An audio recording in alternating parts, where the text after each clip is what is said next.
ഇന്നലെ ജോലി കഴിഞ്ഞിട്ട് ഞാൻ ഒറ്റയ്ക്കായിരുന്നു കേട്ടോ. കാരണം അച്ഛൻ നേരത്തെ പണി കഴിഞ്ഞെത്തിയതുകൊണ്ട് മക്കളെല്ലാവരും അച്ഛൻ്റെ കൂടെ പോയി. അപ്പോൾ ചേട്ടായി നേരത്തെ എത്തിയതുകൊണ്ട് തന്നെ ഇന്നലെ മീനൊക്കെ വാങ്ങിപ്പോയി. മൂപ്പര് ഞാൻ വരുമ്പോഴത്തേക്കും കറിയൊക്കെ ഉണ്ടാക്കി വെച്ചിട്ടുണ്ടായിരുന്നു കേട്ടോ.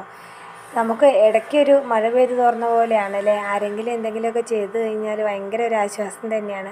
അപ്പോൾ ഇന്നലെ സത്യം പറഞ്ഞാൽ നല്ല ജോലി കഴിഞ്ഞ് ചെന്നിട്ട് നല്ല സുഖമായിട്ടിരുന്ന് ചായ കുടിച്ചു കേട്ടോ. പാല് വാങ്ങി പോയിട്ടുണ്ടായിരുന്നേ. കുടുവിന് പാല് ഭയങ്കര ഇഷ്ടമാണ് കേട്ടോ. പാല് കാച്ചി കഴിയോളം വരെ അവിടെ ഇരിക്കുന്നുണ്ടായിരുന്നേ. അങ്ങനെ ചായ ഉണ്ടാക്കി കുടിച്ച് കഴിഞ്ഞിട്ട് കഴുകാനുള്ള പാത്രങ്ങളെല്ലാം കഴുകി വെച്ചു. പിന്നെ ഈ അടിച്ചു വാരുക എന്നുള്ളത് എനിക്കെന്തോ എൻ്റെ ഒരു ഇതാണ് കേട്ടോ. ഒരു ദിവസം അടിച്ചു വാരില്ല എന്നിട്ട് ഒന്നും സംഭവിക്കുന്നില്ല. പക്ഷേ എനിക്കത് ചെയ്ത് ശീലമായതുകൊണ്ട് അങ്ങനെയായിപ്പോയി. അതപ്പോഴത്തേക്കും ആദ്യക്കുട്ടനും കുടുവും പോയി കുളിച്ച് വന്നു കേട്ടോ. ഇപ്പോൾ എല്ലാവരും അവരവരുടെ കാര്യങ്ങളൊക്കെ ചെയ്യാൻ തുടങ്ങിയിട്ടുണ്ട്. അപ്പോഴാണ് ആദ്യക്കുട്ടൻ അവൻ്റെ കൂട്ടുകാരിക്ക് എന്തോ ഗിഫ്റ്റ് കൊടുക്കണമെന്നും പറഞ്ഞ് എൻ്റെ അടുത്ത് വന്നു നിന്നത്. അമ്മയെ പിറന്നാളാണ്, കൂട്ടുകാരിക്ക് ഗിഫ്റ്റ് വാങ്ങി തരണമെന്ന് പറഞ്ഞു. അങ്ങനെ എല്ലാം കഴിഞ്ഞു.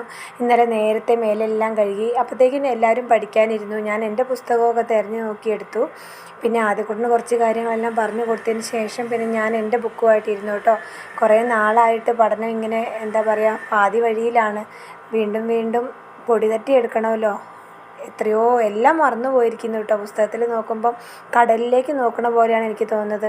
നിരന്ന് കിടക്കുകയാണ്. എവിടെ നിന്ന് തുടങ്ങണോ എങ്ങോട്ട് പോകണം എന്നൊന്നും അറിയില്ല. കുറേ നേരം പുസ്തകമൊക്കെ വെച്ചിരുന്ന് അത് ഞങ്ങൾ